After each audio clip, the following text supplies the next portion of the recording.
investissements qui se sont faits dans les régions, nous avons constaté que Dakar était en train de perdre son positionnement de ville touristique par rapport aux autres régions. Alors, si vous posez bien les questions aux acteurs du tourisme, aux acteurs de l'artisanat et de la culture, tous vont vous dire que voilà, leurs chiffres d'affaires ont vraiment baissé.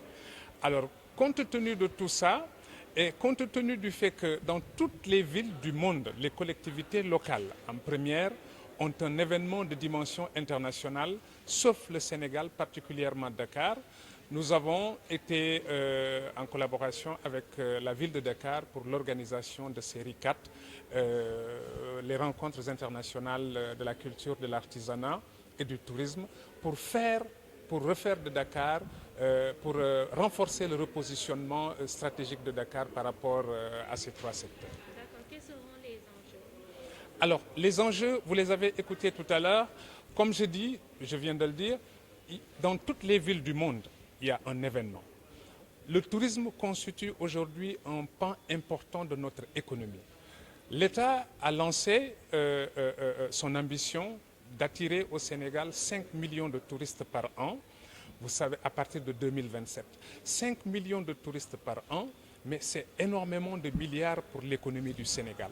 Si on prend juste pour l'artisanat, je donne l'exemple de l'artisanat, 5 millions de touristes pour un produit artisanal vendu à 5 000, ça fait 25 milliards. 5 millions de touristes pour au moins 10 000 spectacles, c'est aussi plus de 25 milliards de francs CFA. Alors imaginez tout cela combiné avec ce que le tourisme peut faire en tant que tel pour les hôtels, pour les restaurants, etc. etc.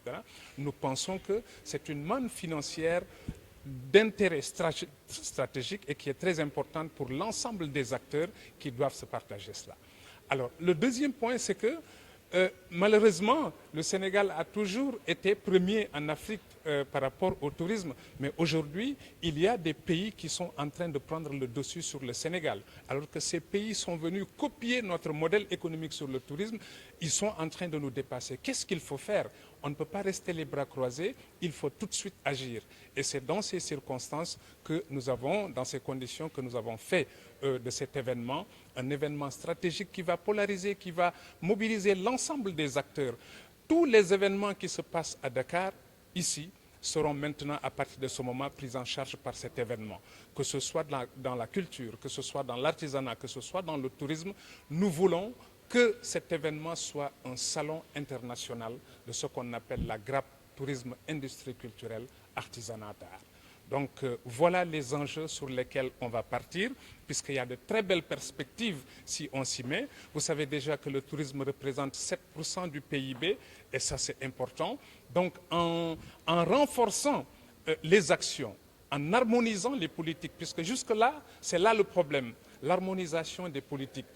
La culture fait à côté, le tourisme fait à côté, l'artisanat fait à côté. Ça ne peut pas marcher comme ça. Il faut que tout le monde soit ensemble pour que nous puissions vraiment recueillir les dividendes de ce que nous sommes en train de faire comme projet.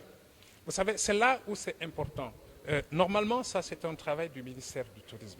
Mais si une collectivité locale prend la responsabilité de mettre en place un projet de telle dimension, ça veut dire que cette collectivité locale a compris que le tourisme peut lui rapporter énormément de choses, par rapport même aux recettes fiscales, mais par rapport aux emplois qui pourraient être créés. Donc voilà, la ville veut un événement structurant. Comme ça se fait à Paris, vous savez qu'il y a 89 millions de personnes qui fréquentent la France chaque année, mais Dakar a ses possibilités. Nous avons les produits qu'il faut. Tout le monde sait que l'OMT, l'Organisation mondiale du tourisme, dit que jusqu'aux horizons 2050, les pays à vocation culturelle et de la biodiversité vont attirer le maximum de flux touristiques. Et vous savez, le Sénégal, c'est déjà un pays à vocation culturelle et de la biodiversité. Donc, en travaillant dans ce sens, l'ambition même qu'a le gouvernement, je suis convaincu qu'on peut dépasser cette ambition de 5 millions de touristes. Donc Dakar donne le ton, mais c'est la même chose que nous voulons mettre en place dans toutes les régions, dans tous les pôles touristiques du Sénégal. Donc il y a déjà à Dakar, il y a en Casamance avec le festival Comcom. Donc nous sommes en train de travailler dans les différentes régions pour mettre la même chose. Tout le monde, toutes les régions du Sénégal sont touristiques. Mais il faut structurer tout cela pour en faire une offre d'intérêt stratégique pour l'ensemble des acteurs. Comment qu'il faut, mais on va tout faire pour que cette pandémie s'arrête. D'ailleurs, vous savez que le Sénégal a vraiment eu beaucoup de félicitations de la part du monde par rapport à la gestion de cette pandémie. Mais aussi, nous allons faire avec. Puisque si nous attendons, nous croisons les bras pour dire que, OK, il y a pandémie, donc il ne faut pas travailler, il faut laisser tomber, ça veut dire qu'aujourd'hui, il va y avoir des millions de chômeurs, de sans-emploi dans ce domaine. C'est pourquoi il faut allier les deux, prendre les précautions, toutes les mesures barrières nécessaires, mais également renforcer le travail sur le terrain, puisque c'est ce qui va compter après. Si on croise les bras, mais vous savez, ça va faire un dommage, et des dommages même collatéraux, nous en subirons les conséquences.